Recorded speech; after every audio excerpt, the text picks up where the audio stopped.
Bonjour et bienvenue sur ma chaîne YouTube. Je suis Alarama Frédéric, étudiant à l'Institut universitaire de technologie, en abrégé IUT, de l'Université de Ngambéré. Aujourd'hui, on va parler sur un outil puissant pour les tests de performance et la charge des serveurs, qu'on appelle TSUN. Bon, si tu es un développeur ou un administrateur réseau et que tu veux évaluer les performances et les textes de tes applications ou alors de ton réseau, TSUN est un excellent choix pour toi.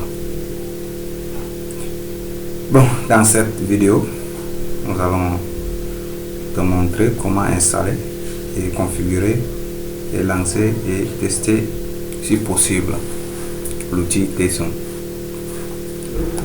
Notre vidéo sera donc subdivisée en 3 parties. Donc, la première partie, nous allons parler donc de TSUN en tant que tel. C'est quoi l'outil TSUN? On va décrire un peu. Et après, dans la deuxième partie, on va parler aussi de l'installation. Je vais vous montrer comment installer cet outil avec la ligne de commande. Bon, ici, nous allons utiliser une distribution de Linux Ubuntu pour faire cela. Alors, sur la troisième partie, on va voir la configuration et on va essayer de faire une petite simulation sur un serveur pour voir ce qui ça donne. Voilà. Bon, tout d'abord, on présente c'est quoi l'outil TSUN. TSUN est un outil de texte de charge distribué. Il est donc indépendant du protocole et peut actuellement être utilisé pour tester donc les serveurs comme HTTP, MySQL, HTTPS et WebDAV et bien d'autres serveurs s'il en existe. La principale force de TSUN est donc sa capacité à simuler un grand nombre d'utilisateurs simultanés à partir d'une seule machine. De plus, vous pouvez donc répartir ces utilisateurs des critères, c'est-à-dire les regrouper en fonction donc de certaines simulations ou caractéristiques afin de mieux analyser ou traiter les données. Lorsqu'il est donc utilisé sur un critère, vous pouvez donc générer une charge vraiment impressionnante sur un serveur avec donc des critères modestes, faciles à configurer et à maintenir. Donc il est basé donc sur un langage qui lui permet donc d'écrire et il joue un rôle fondamental dans son fonctionnement. Ce langage est donc le Erlang. Bon, nous avons fini maintenant avec la présentation de l'outil. Maintenant, on va passer sur la partie de l'installation de l'outil TSUN en tant que tel. Bon, dans cette partie, premièrement, on va donc essayer pour installer l'outil. On va donc faire la mise à jour. Premièrement, on fait donc la mise à jour des paquets en tapant cette commande.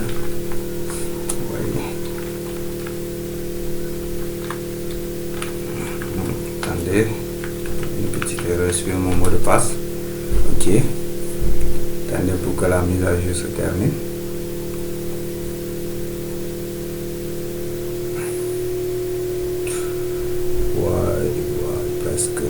Presque. Attends pour que la mise à jour. Ouais. Maintenant la mise à jour est terminée. La prochaine étape, ce serait donc l'installation de Erlang. Donc pour installer Erlang, nous allons utiliser cette commande.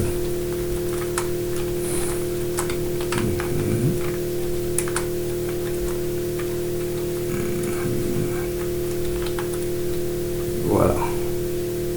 Comme c'est une commande que j'avais exécutée, j'avais installé même ceci.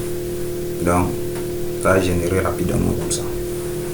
Donc pour la troisième étape, on va donc vérifier si Erlang est bien installé en tapant donc la commande. Voilà, ici on a bien vu que Erlang est installé avec les versions qui sont là. Maintenant, comme Erlang est déjà bien installé, on va passer donc à l'installation de Tsun. Pour installer, on tape la commande. C'est la commande. Ouais, on attend.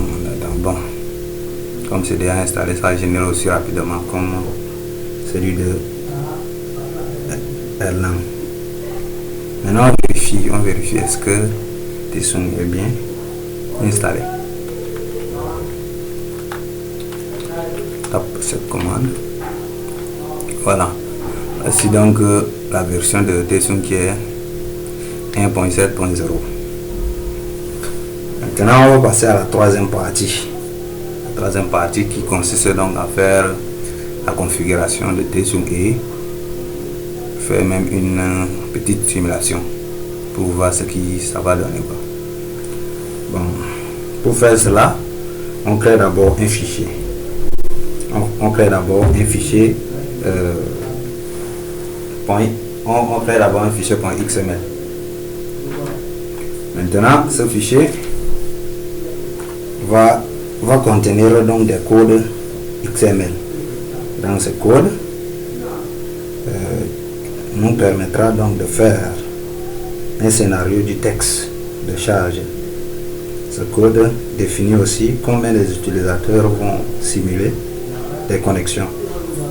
Ça spécifie aussi le rythme d'arrivée des utilisateurs. Ça indique aussi l'adresse du serveur à tester. Ça précise aussi le protocole utilisé. Maintenant, pour créer ce fichier, on va créer ce fichier dans Nano en tapant la commande suivante.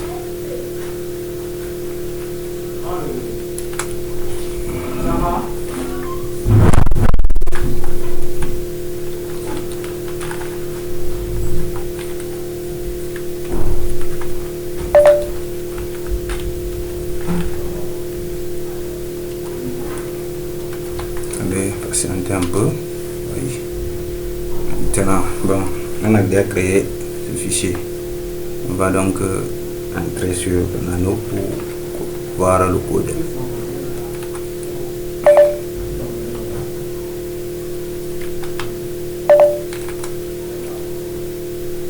Ouais. Il y a une petite erreur. Attendez. Une petite erreur.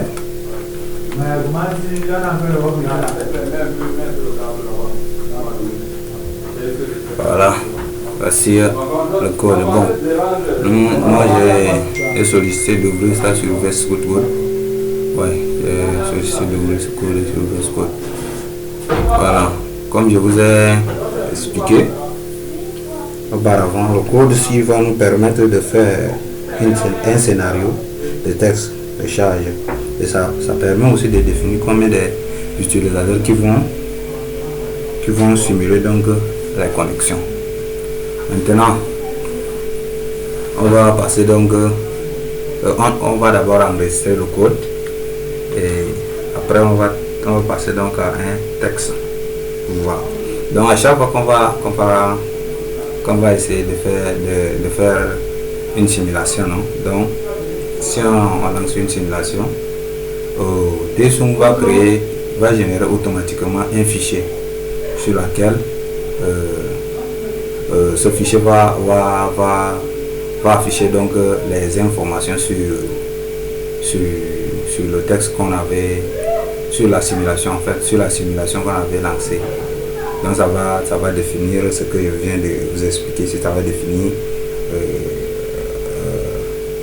définir donc le nombre des utilisateurs qui vont simuler, et ça va aussi spécifier aussi le rythme d'arrivée, des trucs comme ça. Bon, sans plus tarder, on va passer au texte et puis je vais vous montrer le fichier que Tesson va nous générer, qui va afficher donc les informations. Santé, je tape d'abord la commande.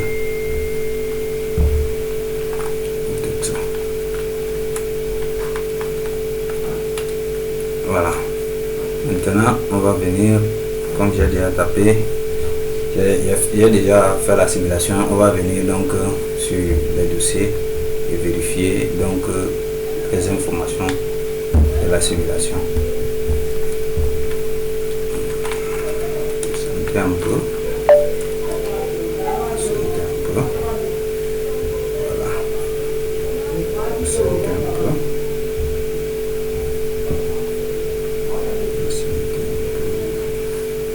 Ouais, voici donc ces informations.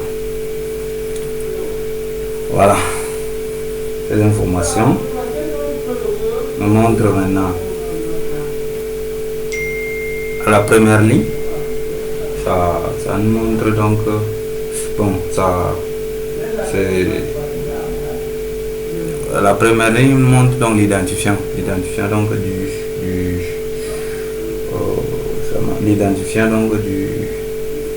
ça montre l'identifiant de l'information, en fait. Ça montre l'identifiant de l'information. Maintenant, la deuxième ligne, ça définit donc les utilisateurs connectés. Ouais, ça définit donc les utilisateurs connectés. Et la troisième ligne montre l'information sur la consommation du processeur. Quatrième ligne montre donc l'information sur la consommation de mémoire.